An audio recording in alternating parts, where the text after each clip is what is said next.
Muito bom dia, tudo de bom para você que nos assiste agora nessa manhã. Deus abençoe sua vida. Estamos começando aqui a nossa live, né, de Escola Bíblica Dominical. Você provavelmente recebeu a nossa notificação da página do Facebook, né, falando que estamos online, estamos ao vivo. Nessa escola bíblica começando hoje às 10 horas da manhã, né? Um horário extraordinário, diferente das outras semanas, das 9 horas da manhã, né? Exclusivamente nesse domingo às 10. E aí eu já expliquei para os amados, né? Porque que nós, algumas vezes, nós colocamos a escola bíblica às 10. Isso significa que acabei de chegar do plantão, né? Cheguei do plantão agora, tomei banho, já estou aqui com o Tamires, estou aqui com o meu delicioso café, e eu imagino que você está com o seu. Então, como eu chego, né, saio do plantão lá em Búzios, trabalho lá às 8 da manhã. Ó a Dani lá, ó. A Dani já está aí. Bom dia, Dani. Estimamos suas melhoras, né? Te abençoe. Continua chegando, gente. E aí, como eu saio às 8 da manhã de lá, eu chego em casa por volta de 9 e pouca, dá tempo de tomar um banho rapidamente aí, pegar o café, e vou mostrar para você que chegou agora mais uma vez. Você já viu o que está escrito na minha caneca? Jesus.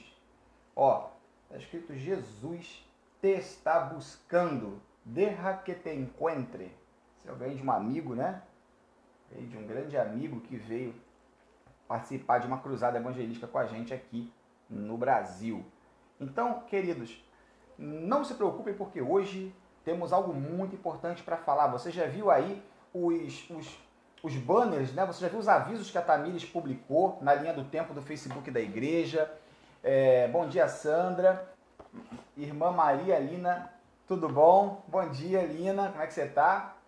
Kátia, sejam todos bem-vindos. Tá bom? Já compartilha aí, irmãos, Isso.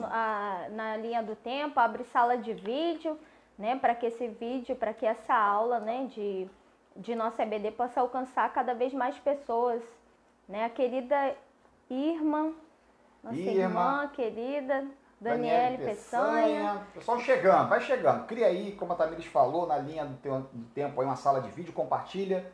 E queridos, estamos aí dando início ao Setembro Amarelo, né? Sabemos que no mês de setembro, aqui no Brasil, né? No Brasil temos uma campanha de prevenção contra suicídio e todas as doenças emocionais que causam, né? Podem ocasionar o suicídio, que ligado a elas está a depressão, ligado a elas estão as síndromes do pânico e muitas outras síndromes que as pessoas sentem. Então, hoje é um dia muito especial para a gente, porque vamos começar a falar sobre isso na nossa EBD com a ótica bíblica. E logo mais às 19 horas, o pastor Mateus já colocou até o aviso aí também no Facebook sobre o que ele falará, né? Então, esteja atento agora na EBD e mais tarde com o pastor Mateus. Então, nós vamos falar hoje sobre uma pessoa muito angustiada, né? Durante esse mês, irmãos, como os irmãos já viram, já coloquei aí, né, o nosso banner, o banner do nosso mês, né, de frente para a luz. Isso porque nós entendemos que somente de frente para a luz, que é o Senhor Jesus Cristo, né, a nossa luz, que nós conseguimos vencer todas as nossas batalhas, sejam elas emocionais, sejam elas físicas, né? E somente de frente para Jesus, que é a nossa luz, que a gente consegue vencer.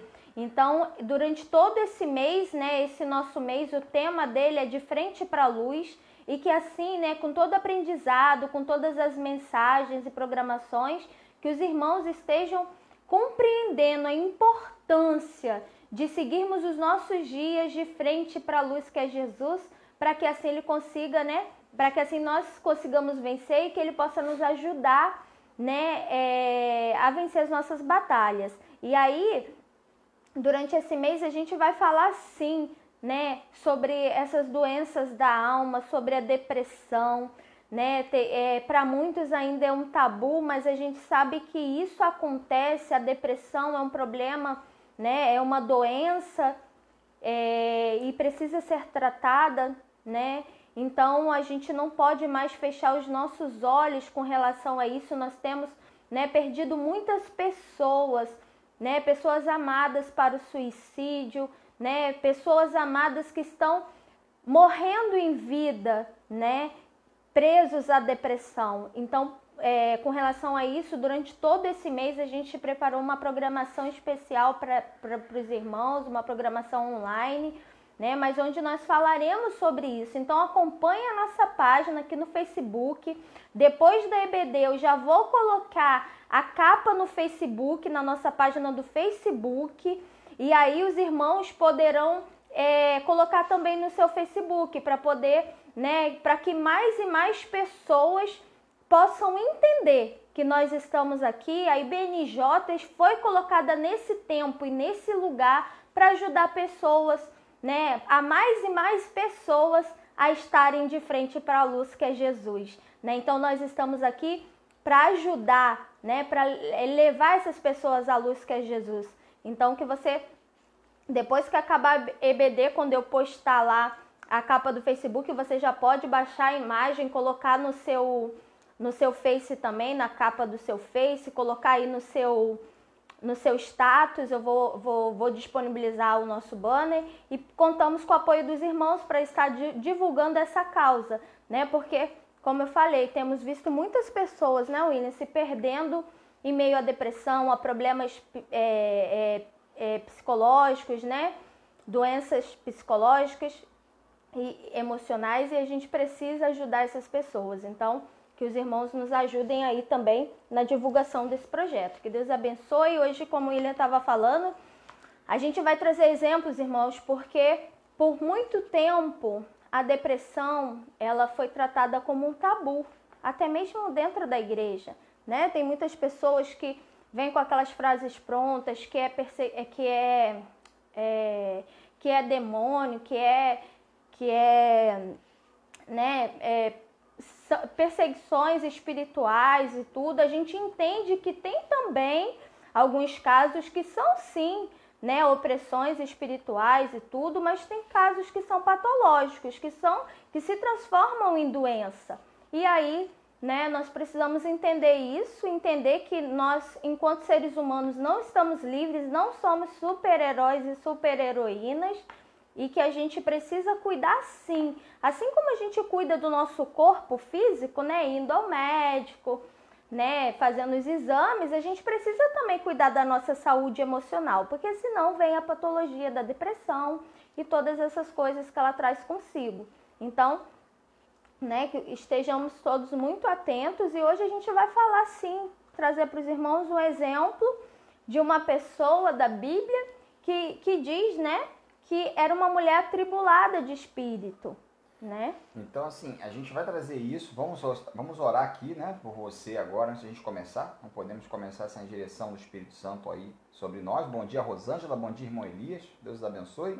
Onde você estiver aí agora, aproveite esse momento para falar com Deus. Vamos orar. Senhor Jesus, obrigado, Senhor. Muito obrigado por essa manhã, essa bela manhã de sol aqui em nossa cidade. Obrigado, Senhor, pelo clima, pela chuva. Obrigado, Senhor, pela noite que tivemos. Obrigado pela oportunidade que temos nessa manhã de compartilharmos mais da sua palavra. Obrigado, Senhor, porque estamos aqui falando sobre um tema a partir de hoje que tem sido muito debatido em muitos lugares, e principalmente quando se refere ao cristianismo. Este tema, ele é um tema que atrai polêmicas, atrai discórdias, mas infelizmente é algo que acontece no meio do seu povo. É algo que precisa ser cuidado e tratado. Então dê sabedoria, Senhor, àqueles que nos assistem, dê sabedoria para que possamos conversar sobre esse assunto e que possamos aqui compartilhar um momento maravilhoso na Tua presença. Abençoe, Senhor, todas as programações que serão feitas ao longo desse mês, dando direcionamento aos Teus filhos que estarão à frente desses eventos, para que eles então possam ser instrumentos nas Tuas mãos e falar aos nossos corações. Sim, pedimos Teu direcionamento. Limpa-nos, Senhor. Limpa-nos de todo mal, limpa-nos de tudo aquilo que te desagrada. Deixe nossas mentes livres, Senhor, limpas, para que possamos receber a Tua mensagem nessa manhã. Te pedimos isso em nome de Jesus. Amém. Amém. Graças a Deus. Então, vamos continuar aqui. Tamir estava falando sobre uma mulher atribulada. Enquanto eu falei, né? Será que você já sabe quem é essa pessoa? Sabe, William? Quem é essa mulher atribulada? Você acha que só você passa tribulação? Você acha que realmente só você chora angustiado? Você acha que realmente só você se acha injustiçado? Você acha que realmente só você se sente abandonado? Você acha que só você se sente sem atenção? Então nós vamos falar de uma pessoa que passou tudo isso que nós passamos. Afinal, ela é uma pessoa como nós somos. Verdade. Nós vamos falar nessa manhã sobre Ana, né? Ana, mãe de Samuel. E aí, eu vou pedir o William para ler pra gente. Primeiro livro de Samuel, 1 Samuel, capítulo 1, versículo de 1 a 17. Por que é 1 Samuel e não 1 Samuel também? Vamos lembrar, hein? Isso é importante, né? Então, irmãos, quem acompanha nossa, já vinha acompanhando na CBD presencial sabe, né? A gente reforça sempre isso. Todos os livros que compõem o Antigo Testamento, eles são considerados livros. Então, quando a gente fala de Samuel, Crônicas, né? A gente vai Reis, a gente vai usar primeiro, porque é primeiro livro. Então eu sempre reforço, né? Primeiro livro de Samuel, segundo livro de Samuel, então sempre no masculino. Primeiro. E quando é primeira? Só é primeira nos livros que nos que compõem o Novo Testamento, que aí nós já chamamos de cartas, ou em algumas Bíblias antigas, epístolas. E aí, por serem femininos, a carta e a epístola, a gente usa primeira, segunda, terceira, né? Que é o caso da terceira de João. Sim. Então, Antigo Testamento masculino, primeiro. Novo Testamento, primeira, no feminino, tá? E aí, a gente chama de carta no Novo Testamento. Sabendo disso, abra sua Bíblia em 1 Samuel, o primeiro livro de Samuel, lá no capítulo 1, lá no início, que vai contar a história de como que Samuel veio a esse mundo. Qual é a história por trás de Samuel? Então, como que Samuel veio a esse mundo? Como que ele foi planejado, não é verdade? A partir de que momento ele chegou, até a terra? Como que ele veio a esse mundo? Então, abra sua Bíblia em 1 Samuel, capítulo 1, eu leio do versículo 1 ao versículo 17. Então, vamos lá. Diz assim na minha Bíblia NVI. Havia certo homem de Ramataim Zufita, dos montes de Efraim, chamado Eucana. E quando você tiver um filho homem, já pode colocar o belo nome de Eucana. Você não, né? Você que está procurando nome aí para o seu filho, Eucana, é um belo nome. Filho de Jeroão, neto de Eliú e bisneto de Tou, filho do Efraimita Zuf. Ele tinha 2 mulheres, uma se chamava Ana e outra Penina. Penina tinha filhos, Ana, porém, não tinha, e você já diz para mim, para tudo, pastor, o cara tinha 2 mulheres. Irmãos, nesse tempo bíblico, era permitido, nessa ocasião... Mas a Bíblia não endossa essa prática, A Bíblia não endossa, exatamente, obrigado. Isso é importante. A Bíblia não endossa essa prática, mas também não era considerado, pecado. Então... O homem, ele poderia... Pela cultura deles, naquela cultura, o homem poderia ter quantas mulheres ele conseguisse sustentar. Mas certo? É importante, irmãos, até o William levantou um ponto muito, muito bom da gente refletir sobre isso. Porque a Bíblia, ela não endossa essa prática, até pelo contrário, né? Ela traz pra gente alguns exemplos claros de quando esse relacionamento poligâmico, ele sempre traz problema, porque tem aí essa divisão dentro da casa aqui, a gente vê perfeitamente o que acontece, divisão de sentimentos, divisão de administração de relação. Até quando a gente fala de Jefité também, né, embora tivesse sido um caso extraconjugal, a gente vê o que gerou, a divisão que gerou dentro daquela casa. E aqui, no texto de hoje, né, na experiência de Ana, a gente percebe que essa situação foi tão extrema que levou Ana a um problema psicológico, vamos dizer assim, emocional, muito forte, ao ponto de dizermos, né, que o título da nossa lição hoje diz que ela era uma mulher atribulada. E tudo a partir de um relacionamento poligâmico. Tudo a partir da competição pela atenção do marido. Porque no tempo de Ana, nós sabemos que nos tempos bíblicos antigos, uma mulher ela era considerada, né, valiosa se pudesse dar filhos. Porque a ordem nesse tempo era crescer, se multiplicar e procriar e aumentar a descendência. Então, um homem valorizava muito a mulher que pudesse lhe dar muitos filhos.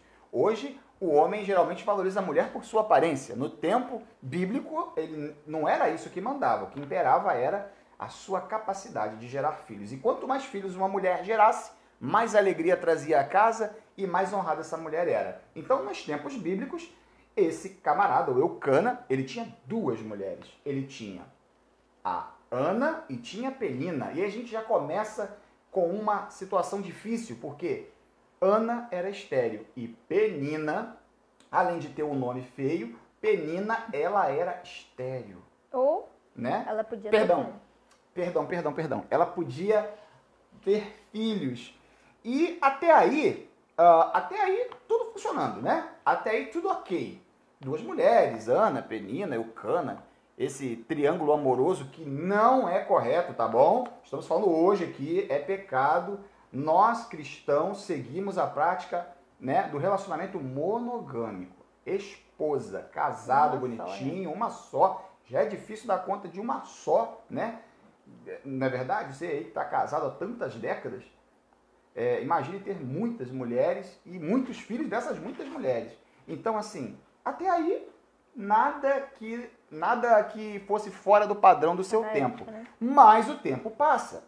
Todos os anos, leio eu no versículo 3, esse homem, o Eucana, subia de sua cidade a Siló para adorar e sacrificar ao Senhor dos Exércitos.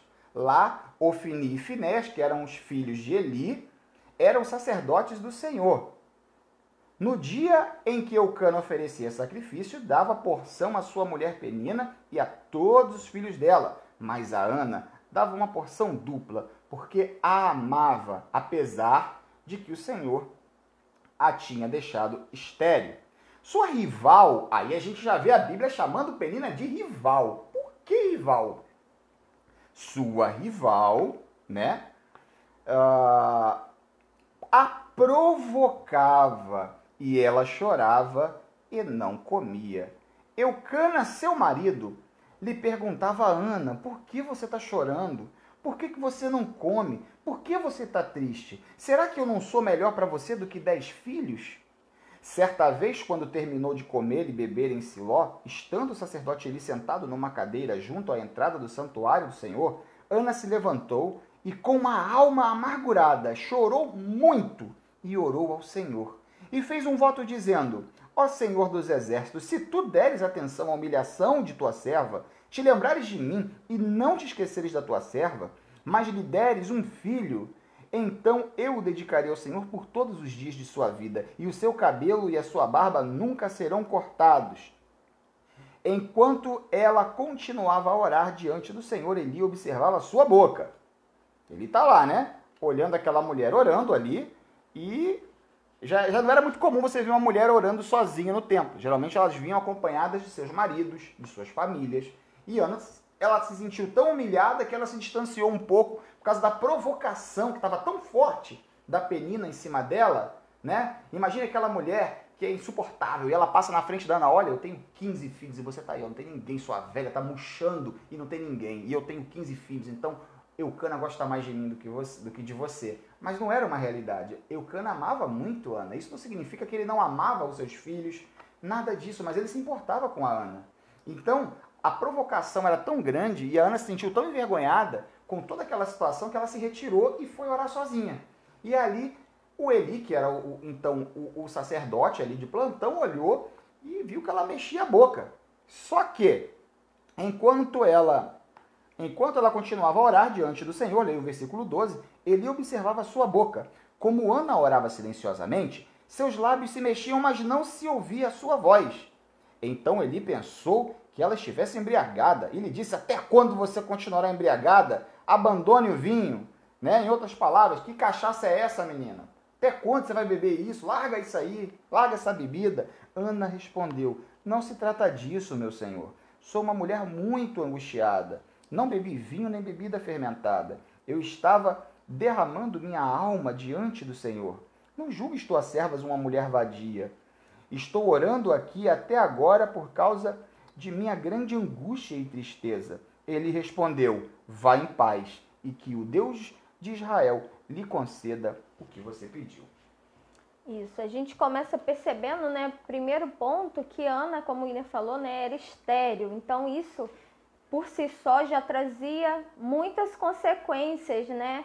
Muitas consequências para a saúde emocional dela, né? Imagina, naquela época, né, as mulheres precisavam ter filhos, isso dizia muito sobre elas, né? E era uma bênção e ainda continua sendo, E as próprias né, mulheres, é importante a gente colocar isso, gente, que as mulheres daquele tempo, elas não se sentiam objetos por serem vistas como com a bênção de ter filhos, tá? Existe às vezes uma discrepância, não, as mulheres daquele tempo eram vistas, não, elas não eram vistas, elas não se viam como objeto. Para elas, para a esposa, era uma honra poder dar filhos e herdeiros a ela e a seu marido. Isso era uma honra para toda mulher. Abre aí, por favor, William, Lucas capítulo 1, Evangelho de Lucas capítulo 1. Vamos reforçar essa ideia, vamos lá. Versículo 25. Versículo 25, diz assim... Eu tô no 2. Vamos lá. 1:25. 1:25. E ela dizia, isto é obra do Senhor. Agora ele olhou para mim favoravelmente para desfazer a minha humilhação perante o povo. A gente está falando aqui de Isabel. Quando também gerou para ter filhos. Então, para as mulheres naquela época, quando elas geravam, né, elas estavam ali sendo abençoadas por Deus, né, e transformando a sua humilhação em alegria, em bênção, e hoje né? Também, né, amor? Hoje para a mulher tem que ser uma bênção a gravidez dela. Sim, com certeza. É uma bênção. Aquela criança é uma dádiva que o Senhor dá. Dádiva essa que Ana não havia recebido. Por quê, pastor? A gente vai entender. E aí a gente percebe, né, que Ana se sentia assim, né, desprezada, humilhada pelo fato de não ter filhos, né? E o que o texto ainda reforça é que diariamente a Penina, né, sua rival, ela fazia questão... Isso durante anos, né? Exatamente, de provocar a Ana para que ela se entristecesse, né? Pensa comigo, tá, Miris? E você que está nos assistindo, todo ano... né, era praxe do povo judeu oferecer anualmente esse sacrifício. Só um minuto. É importante que o texto diz que anualmente, quando eles iam ao templo para oferecer sacrifícios, essa provocação ela aumentava, porque ali... Todo ano tinha pão no forno, né? Isso. E aí, assim, dia a dia, né, na sua casa, a gente não pode deixar de acreditar, né, de pensar... Que ela também fazia isso todos os dias, né? Porque ela, na verdade, ela queria sempre estar ali mostrando para Ana o quão melhor ela era, né? Por ter filhos. Só que quando eles iam anualmente ao templo, essa provocação aumentava e se tornava, né, mais dolorosa ainda para Ana, né? A Bíblia não é muito clara sobre quantos anos essa provocação durou, mas eu imagino que muitos anos, amigos. Muitos anos essa provocação todo ano, imagina. Todo ano Penina grávida. Oi, Ana. Aquele barrigão. Ou com o bebê no colo. Todo ano. E Ana... Pior, e Ana ainda cuidando dos filhos dela, né?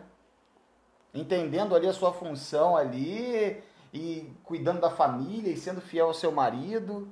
E angustiada por dentro. A gente não vê relato de Ana estourando, se explodindo. Sim. Querendo bater de frente, humilhar... Concorrer. Quem queria concorrer era Penina. Causar confusão, né? Ana não estava preocupada com isso. Mas isso gerava nela uma tristeza profunda, né? O texto vai dizer que ela estava, né, com uma alma amargurada, um espírito atribulado, uma tristeza profunda, né? O texto diz que nessas circunstâncias Ana só chorava e não comia, né? Algumas características, alguns sintomas comuns do processo de depressão. Sim. Então, aqui é importante que o texto diz que continuamente isso acontecia, né, essa provocação acontecia, então continuamente Ana estava amargurada, entristecida, melancólica, de repente até, né, sem prazer na vida mesmo. E né? Ana não se abria com ninguém, né? Muitas pessoas, né, depressivas, que dentro de si carregam síndrome do pânico, carregam uma crise de ansiedade absurda, um pessimismo terrível. Muitas pessoas elas não conversam com alguém sobre isso. Então Ana, ela não conversava com ninguém sobre isso e aquilo ficava dentro dela. E isso foi acumulando ao longo dos anos e fez com que Ana chegasse nesse ponto de ficar absurdamente amargurada de espírito. Muito angustiada, ao ponto de não conseguir mais, ela não tinha nem mais força para orar, para falar. Ela falava, ela orava no seu íntimo, mas não saía nem palavra da sua boca. Tamanho era a angústia dela, porque ela chorava muito. É verdade, isso era perceptível, né? O próprio marido dela perguntando, Ana, por que você não come? Você só chora. E aí ela vai ao templo chorar. E aí, irmãos, é importante a gente saber que essa alma atribulada, né, essa tristeza profunda, ela é característica da depressão, né? Agora, há uma diferença muito grande, a gente precisa entender isso, tá? Não é toda tristeza que é depressão, não. Tá? A tristeza tem uma diferença entre a tristeza e a depressão. A tristeza, ela é natural do ser humano, né? Diante de alguma frustração, de alguma situação difícil, principalmente de perda também. A tristeza, ela é muito comum no processo de luto, mas o que acontece? Essa tristeza, ela não pode persistir mais do que 15 a 20 dias. Isso clinicamente falando, tá, amados? Isso. Clinicamente falando. Exatamente. Desculpa, Tamires. Clinicamente falando, como o Tamires colocou, tristeza é um sentimento legítimo do ser humano. Todos nós sentimos tristeza e vamos continuar sentindo, tá? Não é uma coisa que estamos livres. Faz parte da gente. Da mesma forma que nós sentimos alegria, sentimos tristeza. Assim como Eclesiastes 3 diz, tem momento de sorrir, tem momento de chorar. Então, entendendo a tristeza como um sentimento legítimo do ser humano, não tem nada demais. Isso, agora, né? Acordei triste hoje, melancólica, tô com depressão, não é bem assim. Né? Até porque, agora, o que diferencia aí essa tristeza para a depressão? É esse tempo, né? A psicologia aí, a irmã Kênia, né? Que está mais próxima da gente, como membro da nossa igreja e outros também, a ciência já entende que essa tristeza profunda que persiste de 15 a 20 dias sem ininterruptas, né? De 15 a 20 dias persistindo ali essa tristeza profunda, essa falta esse desânimo, né? Esse sentimento, nós já precisamos procurar ajuda, porque aí se caracteriza a depressão. Então, na tristeza, aquele primeiro impacto, né, que causa diante de alguma situação, de alguma frustração, a gente percebe, a gente fica triste, mas levanta a cabeça, né, e avança, dá a volta por cima, né, faz as coisas, busca, né, melhorar e mudar aquela situação. Mas na depressão a pessoa não tem forças, e aí por isso que nós reforçamos aqui nesse estudo hoje, além da gente conhecer a história de Ana, refletir sobre isso, é importante a gente aprender a levar ao nosso Deus em oração todas as nossas tristezas, todas as nossas frustrações, tudo aquilo que envolve a nossa vida, né? O nosso Deus, ele precisa ser nosso amigo, precisa estar ali próximo, precisamos ter esse relacionamento íntimo com ele, e como eu falei no início, né? Precisamos estar de frente para a luz, que é Jesus sempre. Mas, como falei, se esses sintomas persistirem, nós precisamos procurar ajuda. Então, além de aprendermos sobre a vida, o exemplo de Ana, nós precisamos também entender que somos seres humanos de carne e osso, e quando isso gera um problema patológico, a gente precisa procurar ajuda, e nós estamos aqui para te ajudar. Então, irmãos, estejam atentos, tá? A todas essas coisas. Por que vocês estão falando da história de Ana? Porque a história de Ana tem tudo a ver, amigos. Tem tudo a ver com o quadro depressivo. A Ana, ela tem uma tristeza que não é de 15 dias. A Ana tem uma angústia no coração dela há anos. E ela não fala com ninguém, ela não conversa com ninguém. Isso só vai piorando. Até o momento que na mente dela, ela entende que ela precisa desabafar com Deus. Tem ela, um ponto, né? exatamente. Ela precisa se aproximar de Deus e expor, porque ela não consegue mais guardar aquilo. De repente você não está conseguindo mais guardar isso, e não precisa guardar isso. Você não precisa enfrentar isso sozinho. Ana toma uma decisão de se abrir com alguém. Ela se abre com Deus, sim, né? E dessa oração dela, ela chora copiosamente. Na sua Bíblia antiga vai dizer, né, na sua versão mais antiga, vai dizer que Ana, ela chorava copiosamente. Ela chorava muitíssimo. Então, imagine você chorar ao ponto de não conseguir pronunciar palavras. Todos nós já passamos por esse tipo de choro angustiado. Então, era uma angústia não de uma situação, não era uma angústia por causa de 10 dias de tristeza, era uma angústia de anos de tristeza, de anos se sentindo nada, de anos se sentindo inútil, de anos de pessimismo achando que ela estava condenada a viver daquele jeito para o resto da vida dela, e de que aquilo era um castigo de alguma forma, mas ela não ousava blasfemar contra Deus, ela não botava a culpa em Deus, mas ela de coração mostrou para Deus o que ela estava passando e fez uma oração muito sincera. Tem uma coisa muito marcante, queridos, nesse texto, que diz que, né, como eu já falei, que Penina provocava Ana constantemente. Talvez você está nos assistindo e você tem sido provocado constantemente. Talvez nessa sua experiência você já até pensou em desistir. Talvez hoje você, na sua cabeça, esteja pensando, vou pegar minhas coisas e vou embora. Vou abandonar tudo e vou sair porque eu não aguento mais essa perseguição. Lembre desse exemplo. Ana não pegou suas coisas e não foi embora. Não abandonou tudo, não deixou a vida familiar para trás e simplesmente se foi. Mas Ana, ela se colocou perante o Senhor porque sabia que o Senhor era a sua ajuda, o seu recurso ali naquela época. A solução não era fugir, não era deixar tudo para trás, não era simplesmente abandonar tudo e seguir um novo caminho. Ana ali, ela se coloca perante o Senhor com uma atitude muito legítima, uma oração muito sincera, e ela se coloca perante o Senhor, faz um voto com o Senhor, e o Senhor se torna propício, a abençoa e ajuda a vencer essa batalha. Então, nesses dias difíceis, talvez você tenha sido provocado todos os dias e talvez inúmeras vezes você já pensou em desistir. Mas lembre-se que Deus, Ele não te abandona, Ele está do seu lado e Ele quer te ajudar nessa situação. Agora que a Tamires entrou e nós entramos aqui e avançamos para a oração de Ana, é muito importante você perceber, amados, que Ana não está barganhando com Deus, ela não está chantageando Deus e tampouco culpando. Ana está sendo sincera e ela faz uma oração ali muito sincera do fundo do seu coração. Isso mostra que Ana tinha um relacionamento íntimo com o Senhor. Ana não era uma mulher doida, uma mulher sem noção, não.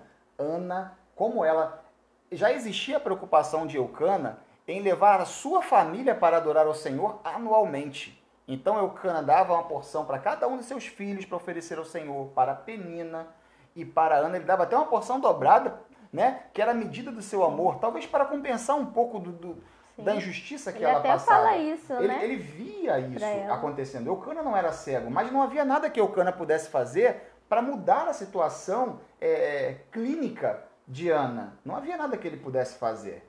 E Ana, então, ela tinha esse relacionamento com Deus. Era uma família que se apresentava diante do Senhor. Então, já sentiam prazer em devolver ao Senhor aquilo que eles tinham recebido, né? Aquilo que eles tinham sido abençoados. Então, assim, não pense você que simplesmente Ana chegou e foi um interruptor que ela ligou, eu quero isso e Deus deu. Não. Ana, ela tinha uma vida com o Senhor. Assim como seu marido, seus filhos, eles tinham uma vida de dedicação ao Senhor. E Ana nos ensina, né, alguns aspectos positivos, né, nesse período, em meio a essa depressão, essa situação de tristeza profunda, né?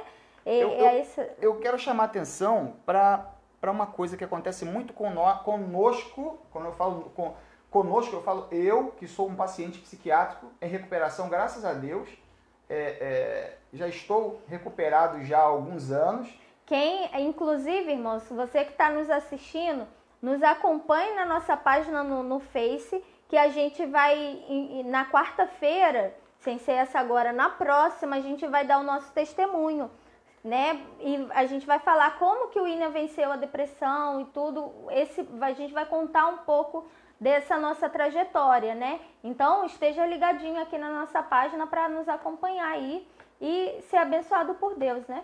Então, assim, eu como paciente psiquiátrico, amados, eu tive depressão profunda e eu fui chamado de maluco por muita gente. Muita gente não entendeu o que eu estava passando. E outros diziam que era bobeira. Muita gente falou que eu era um fresco. Era besteira, era bobagem. Que era besteira, que era bobagem, que eu era realmente um preguiçoso, um vagabundo que não queria trabalhar. Ou que estava longe de Deus, né? E que eu estava longe de Deus. O que o William está fazendo de errado? Porque, amados, a minha depressão aconteceu, o meu desejo de suicídio aconteceu quando eu não conhecia Jesus de fato. E a minha depressão aconteceu depois de eu já conhecer Jesus. Eu já era convertido, eu já estava na liderança da igreja. Você está dando spoiler. Desculpa. Enfim. Então, assim, uma coisa que foi muito comum foi ouvir de muitas pessoas que era palhaçada da minha parte. Porque o cristão, ele tende a olhar, infelizmente, ainda hoje, no século XXI, em 2020, muitos cristãos olham para a depressão como uma frescura, ou como apenas uma condição espiritual. E, amados, eu quero dizer para você que quando ele olha para Ana, a primeira interpretação e o primeiro julgamento que ele faz é que Ana está maluca, está meio perturbada, está bêbada. Enfim, ele julga pelo que ele está vendo. Só que quando Ana explica a sua condição para ele e fala com todo carinho, com todo respeito, porque ele era sacerdote, então, quando ela explica para ele o motivo dela estar naquele estado, ele entende isso. Quando ele entende, quando ele abre a mente dele e entende o que está acontecendo com Ana, ele olha, pode ir para casa e que o Senhor Deus lhe seja propício naquilo que você pediu. Exatamente. Então, é muito importante que você que convive com alguém que esteja passando pelo quadro que Ana passou, pelo quadro que eu passei e pelo quadro que milhões e milhões de pessoas passam por todo mundo, que você entenda.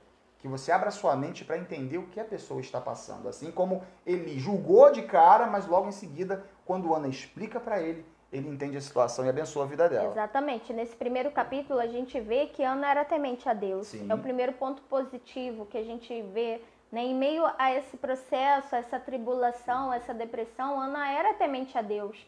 Né? Isso fica muito evidente. E ela não era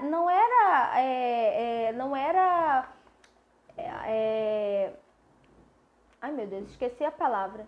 Então, nesse período, mesmo estando em meio a toda essa situação, ela não abandona Deus, ela não está longe do Senhor, ela não está sendo oprimida ali por Satanás, nada disso. É um processo, né, físico, né, de depressivo ali, mas que não a afasta de Deus. Pelo contrário, ela se mantém firme e leva ao Senhor, né, a sua necessidade. E se hoje Ana fosse membro da IBNJ, além de buscar o Senhor, nós também a orientaríamos, né? Além desse suporte espiritual, nós também iríamos indicá-la para terapia com a irmã Kênia, né? Que tem nos abençoado grandemente aí nesse nosso dia a dia da IBNJ, né? Nossa psicóloga, Deus abençoe. Nossa, desculpa, tô te cortando toda hora, desculpa. É porque tá bom o negócio. Eu quero desde já deixar muito clara a nossa posição aqui com relação à depressão, tá, amados? A depressão, ela tem o seu lado espiritual e tem o seu lado patológico. Não é 100% uma coisa ou 100% outra. São duas coisas que, na maioria das vezes, acontecem simultaneamente. E precisamos ter a lupa do Espírito Santo para a gente poder entender até onde vai a área espiritual e até onde vai a área clínica. E precisamos cuidar das duas áreas, ao mesmo tempo. Né? Não adianta só cuidar da área espiritual e esquecer a área clínica. Então, queremos deixar muito claro para vocês aqui que, sim, eu, Tamires, tá? E pastor Mateus, nossa equipe ministerial, e compartilhamos do pensamento de que há necessidade de intervenção médica, profissional, e nós respeitamos muitos profissionais da área da saúde mental, os psicólogos, terapeutas, psiquiatras. Nós louvamos a Deus pela vida desses profissionais. Então, só para a gente deixar muito claro isso aqui. Vamos continuar também. Isso. Então, Ana, primeiro ponto, né? A Ana era temente a Deus. Segundo, Ana era amável, né? E mesmo em meio a essa tribulação, mesmo se sentindo triste, melancólica algumas vezes, né? Essa condição dela nesse momento não muda a forma como seu marido a vê. Tanto que Eucana diz que a ama, né? Ele tenta lá dar porção dobrada para ela oferecer ao Senhor, porque ela era muito amável e ela era amada. Então, querido, de repente, você está passando por um processo desse, saiba que você é amado, você é filho amado de Deus. No Senhor você tem uma identidade, e essa identidade é de filho amado. Então, por mais que você esteja, né, naqueles dias, a gente sabe que uma pessoa em processo depressivo, né, nessa circunstância, ela fica diferente, ela fica mais áspera, né, fica mais menos tolerante. A gente sabe disso, mas não é porque você está passando por esse momento, está assim, que você perdeu o seu valor. Pelo contrário, você continua sendo muito amado, né? E é um processo, é um momento que vai passar. Então, né, precisamos, mesmo em meio à tribulação, permanecermos aí amáveis, né? Embora todas as circunstâncias à nossa volta, né, estejam difíceis, mas a gente não pode perder o nosso valor, né? E precisamos também entender que essas coisas elas são naturais do ser humano, né? De repente, aquele dia a gente acordar mal, não acordar tão bem, né? Agora, isso não pode ser constante, tá? E por mais difícil que seja conviver com alguém que sofra de quadro depressivo, amados, Eucana não diminuiu o valor da sua esposa. Ela não deixou de ser importante, ele não a considerava uma fresca, ele não considerava que era palhaçada dela em momento algum. Pelo contrário, Eucana a amava e o quadro depressivo de Ana, por mais que incomodasse o Eucana, o incomodava também, né? por ele não saber o que fazer. Ele tentar fazer de tudo e não conseguir. E quando ele fala... Mas ele amava exatamente, muito, não mudava nada. Naquele versículo que ele pergunta para ela o que eu estou acontecendo, eu me vejo muito ali, né? Quando a gente passou por esse processo. E aí, às vezes, eu vi o William em uma situação e falava, William, por que você está assim? O que está acontecendo? E isso é muito natural de acontecer mesmo. Então, se você tem um marido, uma esposa, um filho, um tio, uma avó, uma mãe, um amigo, um irmão que está passando por isso, tenha paciência com ele. Ame essa pessoa, porque ela precisa ser amada. E Ana era muito amada pelo marido dela. E pegue na mão e vença junto Passe junto por essa etapa. Né? Outra questão que a gente vê muito marcante na vida de Ana é que ela tinha autocontrole. Você até, né, falou um pouquinho no início que ela tinha tudo para explodir ali. De repente, como a Bíblia fala que Eucana amava, ela podia chegar lá no ouvido de Eucana e falar assim, olha o que Penina está fazendo, você não vai fazer nada, você tem que botá-la no lugar dela. Mas a gente vê, ou poderia também, né, igual os barraqueiros aí de plantão, eu acredito, né, que na IBNJ não tem barraqueiro, em nome de Jesus, mas ela poderia ter gritado ali, partido pra cima. Ou ela poderia ter feito igual Sara fez, ó, bota essa mulher aí num jumentinho com esse filho dela e manda embora, ou ela ou eu. Isso. Acabou.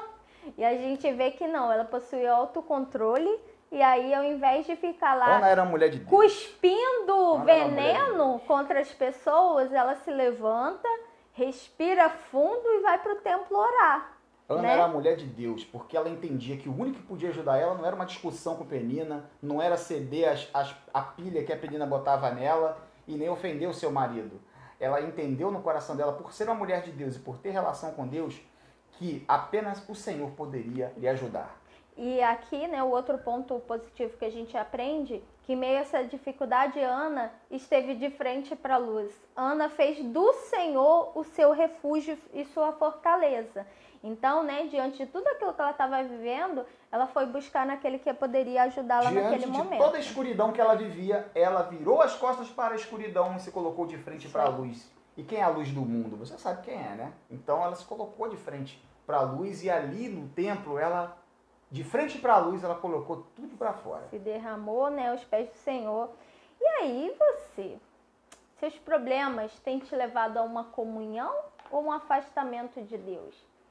Será que você tem buscado no Senhor o seu refúgio e a sua ajuda, o seu socorro nesse momento da angústia, da dificuldade? Ou você tem culpado o Senhor pelos problemas que são naturais E vou além. muitas vezes. Você né? tem buscado no Senhor a saída e procurou ajuda profissional?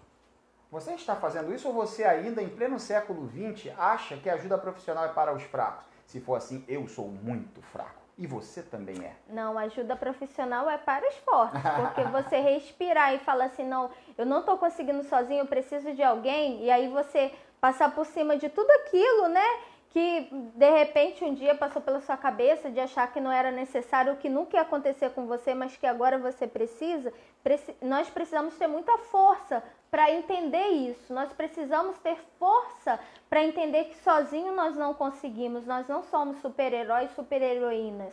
E aí, graças ao nosso Deus que vê o mundo, né, como uma coisa só, ele capacitou, dotou de inteligência e sabedoria esses profissionais que podem nos ajudar. Então, irmãos, não passe por isso sozinho, né? Tá com problemas, tá com dificuldade? Primeira coisa, buscar no Senhor o seu refúgio e fortaleza, a sua ajuda e o seu socorro. Segundo, procurar ajuda profissional. Tá, Miriam, mas eu não sei se eu preciso de uma ajuda profissional. Marque um atendimento com a nossa equipe ministerial e aí na nossa conversa a gente vai identificar. E se percebermos que a sua situação, né, caso profissional, a gente vai te indicar um profissional também, mas não passe por isso sozinho, né? Que Deus esteja nos capacitando, né? Outra coisa também que Ana, ela nos traz ensinamentos em meio a essas situações de tribulação. Então, a primeira coisa, Ana, mais do que nunca, ela aprendeu a orar. No momento que apertou, que ficou, né, difícil, ela aprende a orar, ela aprende a se derramar perante o Senhor. Às vezes a gente faz aquelas orações, Senhor, me ajuda, mas não coloca para fora. Às vezes tudo que a gente precisa é colocar para fora, é se derramar mesmo, tirar aquilo que eu acredito, aquelas coisas, né, que nos aprisionam, que nos amarram. Enquanto eu estou falando, William, abre para mim Hebreus 12. E aí, tirar isso, despir mesmo a nossa alma, o nosso coração perante o nosso Deus, para que assim o Espírito Santo de Deus ele possa trabalhar em nossas vidas, né? O nosso Deus, claro, ele é onisciente, ele sabe o que a gente está vivendo, mas ele quer sinceridade, ele quer que você abra o seu coração para que ele possa trabalhar, para que ele possa, né, te tratar, né? Hebreus capítulo 12, versículo 15. Lê aí pra gente, William, o que que diz. Diz assim: cuidem que ninguém se exclua da graça de Deus, que nenhuma raiz de amargura brote e cause perturbação, contaminando muitos. Cuidem que ninguém se exclua da graça de Deus, que nenhuma raiz de amargura brote e cause perturbação, contaminando muitos. Os irmãos conseguem entender que Ana, né, mesmo sem ter acesso a esse versículo, ela pôs em prática, ela não permitiu que aquela raiz de amargura se penetrasse o seu coração, fizesse ali morada, né, aprofundasse suas raízes ali em seu coração. Ao contrário, ela se apresenta a Deus, ela se apresenta ao Senhor e ali ela se derrama e pede o socorro de Deus. Então, queridos, nós não queremos que ninguém se afaste da graça de Deus, que ninguém se perca nesse caminho. Então, se você está percebendo que tem raiz de amargura querendo se instalar no seu coração, querendo aprofundar suas raízes no seu coração, procure ajuda. Peça ajuda, porque pessoas feridas, elas ferem. E quando você... Aí já não vai ser apenas a tua ferida, você vai ferir outras pessoas. Você vai ferir seu marido, sua esposa, seus filhos. Aqueles que você mais ama, né? Que estão mais próximos de você. Então, cuidado com a raiz de amargura. E pessoas curadas, elas curam. Então, com certeza, procurem ajuda. Ana, ela aprendeu a renunciar também os seus direitos. Nesse contexto, Ana, ela pede ao Senhor essa dádiva e ela fala, Senhor, se o Senhor me der, ele será teu. Como William falou, não está barganhando com o Senhor, mas com alegria no coração, ela está ali, né, dizendo ao Senhor que aquilo que ela receber, ela devolverá, né? Porque Ana sabia do valor que isso tinha. E já era uma né? prática da família de Ana, todo ano devolver. Exatamente. Né? Então E ela entendia que aquilo, o bem mais precioso, a bênção, né, que ela poderia receber, ela precisava entregar ao Senhor, né, como forma de gratidão pelo que o Senhor tem feito, né, tinha feito. E aí, você está disposto a renunciar aos seus planos, né, aquilo que você acha que é um direito seu, que é aquilo que você sonha, né, para viver os sonhos de Deus? É um caso para a gente pensar. Nesse momento, Samuel era o plano perfeito na vida de Ana, segundo ela. Era o sonho mais sonhado em todos os anos de sua vida. E nesse momento ela entende e fala, Senhor, se o Senhor cumprir esse sonho, ele será teu, porque bênção maior não vai ter. Né? Então Ana, ela aprende a renunciar àquilo que ela valorizava tanto, né? E sabia que a verdadeira alegria de sua vida era ter a presença do Senhor, né? Era aquilo que Deus estava fazendo em sua vida e à sua volta. Essa era a maior bênção que ela poderia ter. E também, imagina, ter um filho servindo a Deus lá no templo, né? Mais à frente a gente vê como que o que Samuel representará para a nação de Israel, o que ele representou, né, para a nação de Israel. Então a gente vê, né, que a renúncia de uma mãe ali traz essa grande bênção para a nação, para o povo. E a partir desse momento que ela ali faz a sua oração e termina, né, quero só dizer para os amados que estão fazendo seus comentários, nós estamos observando seus comentários, vamos respondê-los, tá? Isso. Fique à vontade para colocar o comentário que você quiser enquanto estamos falando. Se quiser compartilhar uma experiência também, fique à vontade. Estou vendo que alguns irmãos estão compartilhando alguma experiência. Isso. Então, fique à vontade, tá bom? Então, a Ana, ela orou e agora ela teria que lidar com a outra coisa. A partir do momento que ela ora e Eli entende o que ela está passando, ela explica para Eli, né, o que ela está passando, Eli então fala para ela assim, olha, Deus te abençoe e que ele seja propício na sua petição. Então ela já teria que lidar com a ansiedade, dizer, poxa vida, será que Deus me ouviu? Será que Deus me ouviu? O que significou isso que ele falou para mim? Não, e tem um ponto também, né? Quando Samuel nasce, Ana não fica desesperada. Nossa, mas ai meu Deus, meu filho, você não pode desmamar agora, você não pode crescer rápido. Ai meu Deus, você tem que ser meu até você crescer, mas já está chegando o dia de eu te devolver para o templo. Isso não passa no coração de Ana, pelo contrário, ela entende muito bem claro a missão que ela tinha, o que ela precisava fazer. Ela entendia o presente que o Senhor lhe havia dado. E assim, Ana, ela teve que ter fé, ela teve que acreditar na palavra que o sacerdote disse para ela. Porque ela foi abençoada, o sacerdote abençoou a vida dela. Falou assim, olha, Deus abençoe você e olha, que ele seja propício naquilo que você pediu. E ela não disse para Eli o que ela havia pedido. Ela só falou que ela estava sofrendo, por isso que ela estava orando daquele jeito. Ela não estava bêbada, ela só falou isso. E Eli foi e abençoou a vida dela. Uma coisa linda que a gente vê que, além, Ana era temente a Deus, tinha o seu relacionamento, mas depois dessa tribulação, ela saiu mais forte. E aí, a sua percepção, o seu olhar sobre quem Deus é, também muda, né? A gente, depois os irmãos podem ler com calma, 1 Samuel, capítulo 2, versículo de 1 a 10, é o cântico de Ana. Que é muito bonito, né? Que é lindo demais. Isso mostra muito sobre a experiência de Ana durante esse pós-oração aí, né? Esse pós-oração, porque assim, o milagre na vida de Ana, ele já começa a acontecer no pós-oração, porque quando ela sai dali do templo, ela não é a mesma Ana. Ela já deixou tudo ali e resolveu crer em Deus, ter fé de que dias melhores virão, de que ela vai e que Deus vai honrar a sua fé. Então, a partir desse momento, ela já começa a glorificar a Deus. Então, esse pós-oração, até depois do nascimento de Samuel, isso encabeça o cântico de Ana. Depois você dá uma lida. E aí eu vou só citar alguns pontos para os irmãos observarem quando lerem. Primeira coisa, Ana se regozija no Senhor e não em seu filho Samuel. Ana aprende que a sua alegria vem de Deus e não daquilo que Ele te deu. Exato, ela não precisa ter coisas para se alegrar. Exatamente. A alegria dela é o Senhor. Isso Exatamente. É muito importante. Quando a gente entende isso, a gente deixa de valorizar mais coisas e pessoas do que o próprio Deus.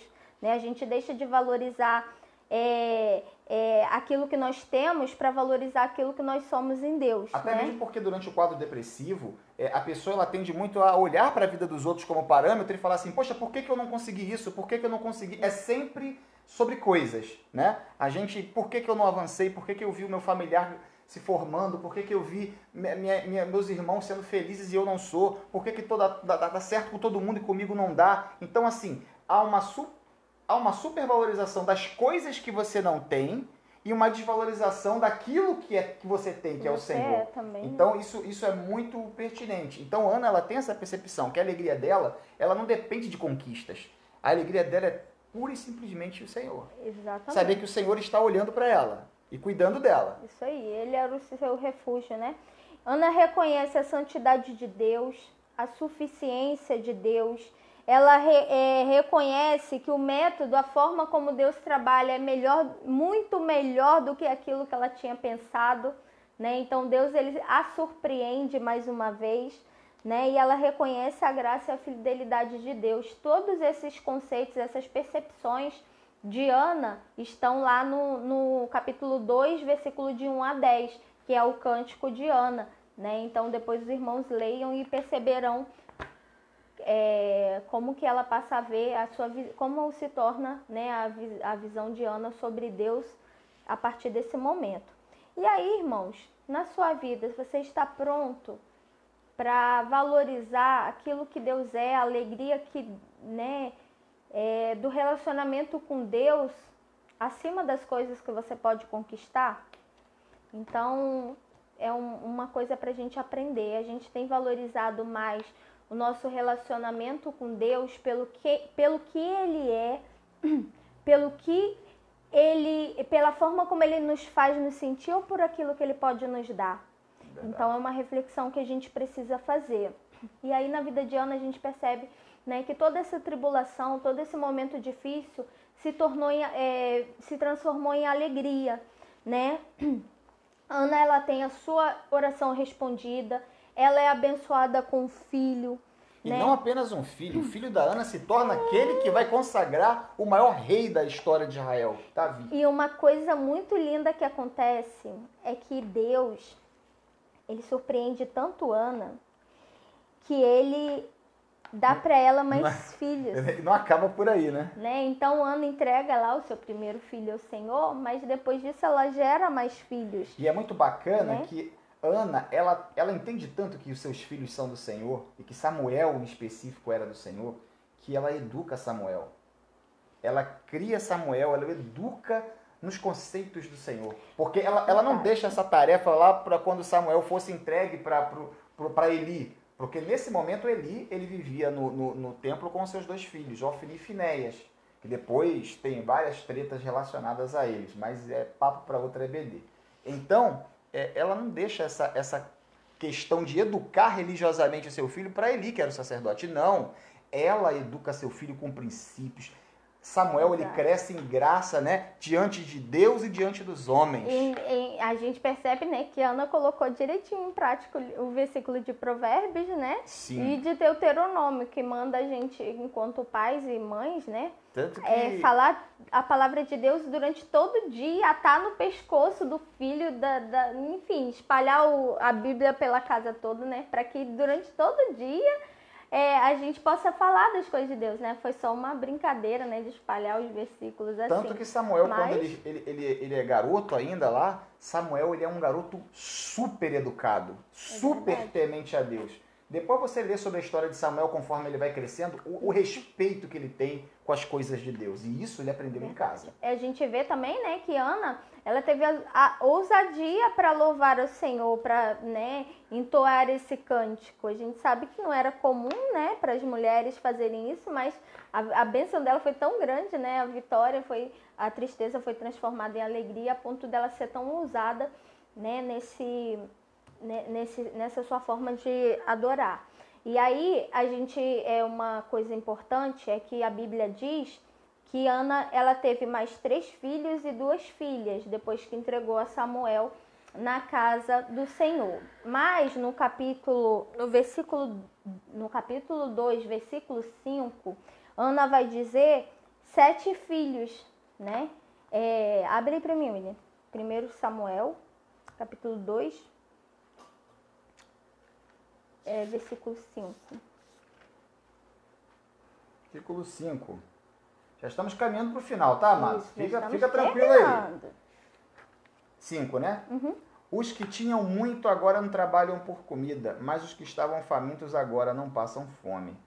A que era estéril, é o 5, né? Isso. A que era estéril deu à luz 7 filhos, mas a que tinha muitos filhos ficou sem vigor. Esse é um ponto marcante que, se os irmãos perceberem, ela entregou Samuel e depois de Samuel ela teve 3 filhos e 2 filhas. Então, se a gente somar, dá quantos filhos? 6. Mas por que Ana fala que ela que não tinha filhos gerou 7 filhos? Porque na cultura judaica, né, hebraica, era essa ideia de 7 filhos diz que a bênção era completa. Então, embora Ana não tivesse 7 filhos em quantidade, para ela a bênção era completa, era perfeita. Então, por isso ela cita ali. Então, os irmãos podem... Ela teve todos os filhos que ela poderia ter tido. Exatamente. Que a fizeram feliz. Exatamente. Então, esses 7 filhos reflete a essa questão da bênção ser completa, embora não represente a quantidade de filhos que ela teve, né? Só por umzinho, mas, enfim, só para explicar essa parte, porque a nossa CBD também é cultura. Agora, irmãos, é importante, a gente vai falar agora, para finalizar, sobre uma coisa muito importante, né? Eu coloquei quebrando o tabu e buscando ajuda profissional. Por que falei isso? Por que colocamos esse item na nossa lição hoje? Porque nós sabemos que ao longo da nossa cultura, da nossa história, buscar ajuda em meio à depressão, ajuda profissional, sempre foi um tabu. Como nós falamos, algumas pessoas acham que é frescura, outras acham que é opressão demoníaca, somente opressão demoníaca, outras acham que é fraqueza, outras acham que é besteira, entendeu? Então, isso é importante a gente quebrar isso hoje em dia, né? Porque nós temos percebido há muitos anos, né, era até o número de pessoas que se suicidavam por depressão, pessoas, né, no processo de depressão, que passavam pelo processo de depressão, era um número menor. Mas com essas pressões que nós temos recebido ano após ano e as coisas só estão piorando. Principalmente esse ano, né? Imaginem, esse ano nós já estamos aqui, eu acho que 6 meses ou 5 meses completos, eu acho que vai fazer 6 meses agora, não estou... Março, abril, maio, junho, julho, agosto... Isso, estamos indo para o 6º mês agora de quarentena, de reclusão. Então, queridos, isso é muita pressão. E aí as nossas emoções, se as nossas emoções elas não estão saudáveis, a gente acaba sucumbindo. Então já não é frescura, nunca foi. Mas agora, principalmente, isso começou a chegar muito mais próximos de nós. Nós já começamos a ver muitas pessoas próximas se suicidando, muitas pessoas próximas perdendo o desejo de viver, estando envolvidos, né, com a tristeza profunda ali. Então, chegou um tempo da gente quebrar esses nosso preconceito. Nós não podemos ter mais preconceito, nós precisamos sim, o nosso Deus nos quer saudáveis. E para sermos curados e saudáveis, nós precisamos sim buscar refúgio no nosso Deus, mas também procurar aqueles que nos ajudam. Imagine os irmãos, se sentir uma dor, por exemplo, uma dor de barriga. Não, dor de barriga é difícil, mas uma dor de barriga persistente, vamos dizer assim. Uma semana com dor de barriga, Deus nos livre e nos guarde disso. A gente não vai no pronto-socorro procurar um médico, um clínico geral ou um gastro? Então por que o preconceito com o psiquiatra, com o psicólogo? Que é o médico da saúde emocional, que cuida da saúde emocional. Então, queridos, vamos quebrar esse tabu, vamos procurar ajuda. Ai, mas eu não sei se eu preciso ir a um psicólogo. Procure os pastores da igreja, a gente vai te orientar. Tá precisando de ajuda, irmãos? Eu não canso de falar isso. Não passe por isso sozinho. Para nós é um prazer poder te atender, te ajudar, te estender a mão, te orientar, né? Porque nós passamos por isso e talvez quando passamos por isso, o nosso refúgio, nossa fortaleza foi só o Senhor, porque nós não tivemos, além, né, da ajuda profissional, outras pessoas, né, que caminharam conosco. Então, por isso hoje nós reforçamos, está difícil, não passe por isso sozinho, nós estamos aqui para te ajudar.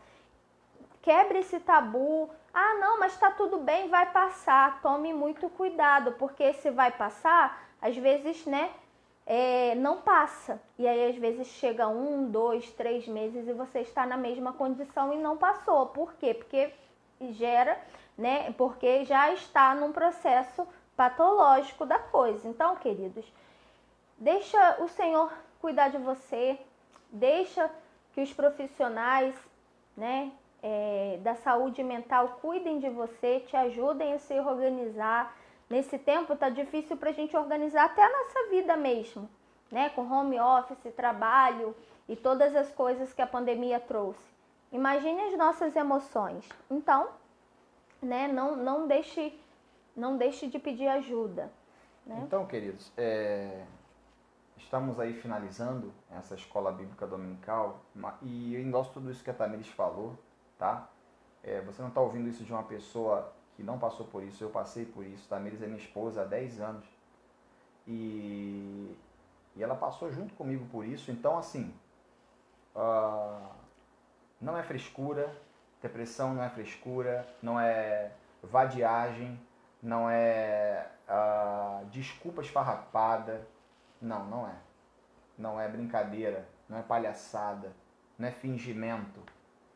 A gente tem que se preocupar, porque a cada ano o número de depressivos e suicidas ele triplica, quadriplica, e nesse ano especificamente os nossos índices estão absurdamente altos. Então é importante que se você conhece alguém, se você pode ajudar essa pessoa, orientá-la a procurar uma ajuda profissional, levá-la a algum profissional que você conhece de sua confiança, faça isso com seu amigo, com sua mãe, com seu pai, com seu irmão, tá bom? Não deixa isso passar despercebido de você, tá certo? Fica atento, porque nesse mês nós teremos, como o Tamires falou, programações especiais, principalmente nas quartas-feiras.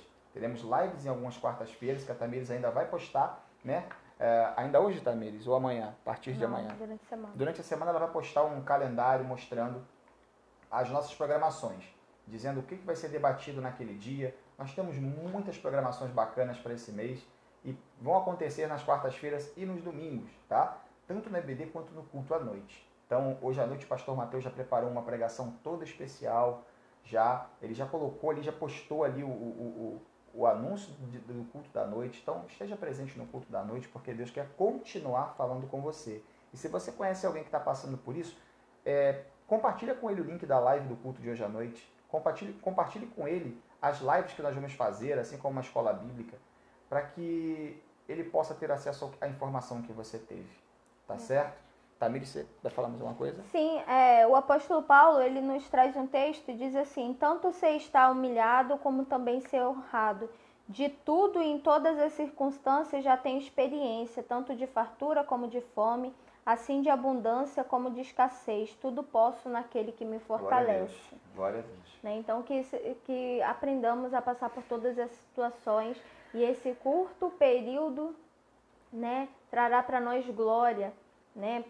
Para a glória de Deus nós seremos, né, curados, transformados.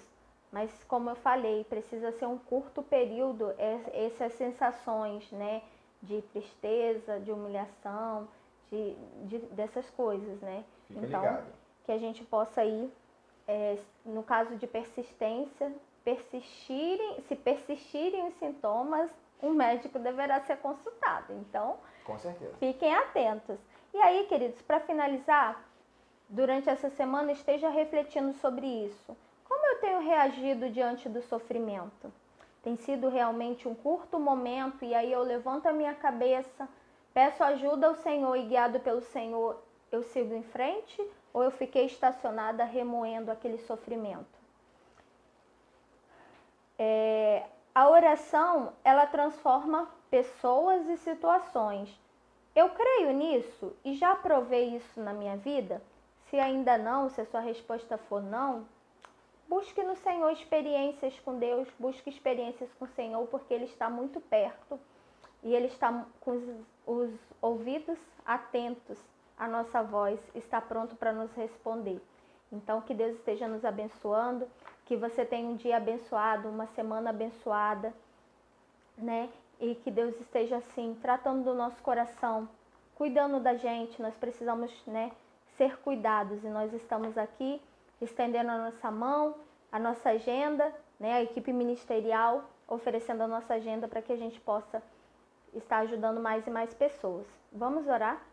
Senhor Jesus, muito obrigada, Deus, pela Tua palavra. Obrigada porque o Senhor tem cuidado do nosso coração e o Seu plano, meu Deus, é que sejamos filhos completamente saudáveis. Deus, nós pedimos que o Senhor esteja cuidando das nossas emoções. Cuide de cada pessoa que está assistindo essa live, meu Pai, que ela possa entender que o Senhor é nosso refúgio e fortaleza. Deus, que a solução para os nossos problemas não é fugir, não é abandonar tudo e ir embora, mas a solução para os nossos problemas, meu Pai, é nos virarmos e ficarmos de frente para a luz que é o Senhor. Que possamos entender que o Senhor tem todo o poder e toda a autoridade para nos transformar, para nos ajudar, para nos livrar, Deus, desses momentos de tribulação. Deus, em nome de Jesus, eu abençoo a Tua igreja e que, em nome de Jesus, meu Pai, os nossos dias, meu Pai, sejam fortalecidos por Ti, que possamos ter experiências com o Senhor e que o Senhor nos fortaleça, que o Senhor nos ajude, meu Pai, a vencer os nossos medos, a vencer as nossas limitações, a vencer, Deus, a depressão, a ansiedade. Deus, em nome de Jesus, que vençamos o pessimismo, para que possamos, meu Deus, ser filhos abençoados, instrumento em Tuas mãos. Deus, cura o nosso coração e as nossas emoções, nos ajude a nos organizarmos as nossas emoções para que possamos cuidar uns dos outros. Deus, em nome de Jesus, fortaleça a Tua igreja e que durante esse mês, meu Pai, vidas sejam restauradas. Amém. E ao longo da nossa história também, que possamos entender que o Senhor tem todo o poder sobre toda e qualquer doença, meu Pai, quer Amém. Seja física, quer seja emocional, quer seja espiritual. Nós entregamos tudo em Tuas mãos, porque sabemos que o Senhor é o Deus Todo-Poderoso e o Deus que nos ama. Eu reforço, Deus, tanto eu quanto a minha casa e todos os irmãos que estão nos assistindo, meu Pai, somos filhos amados do Senhor e só o Senhor tem poder e autoridade sobre a nossa vida. Em nome de Jesus que nós oramos. Amém. Amém. Então, bom almoço para você. E quando eu falo de almoço, é almoço, você sabe do que eu estou falando, não vou falar. Ferro. Eu não vou falar hoje, você sabe do que eu estou falando. Então, é isso. Queridos, Deus abençoe sua vida e lembre-se, não seja como a dormideira, você toca nela e ela se fecha. Seja como o girassol, sempre de frente para a luz, Amém. Que é Jesus. Tá bom? Ó, beijo no seu coração e nos vemos em breve.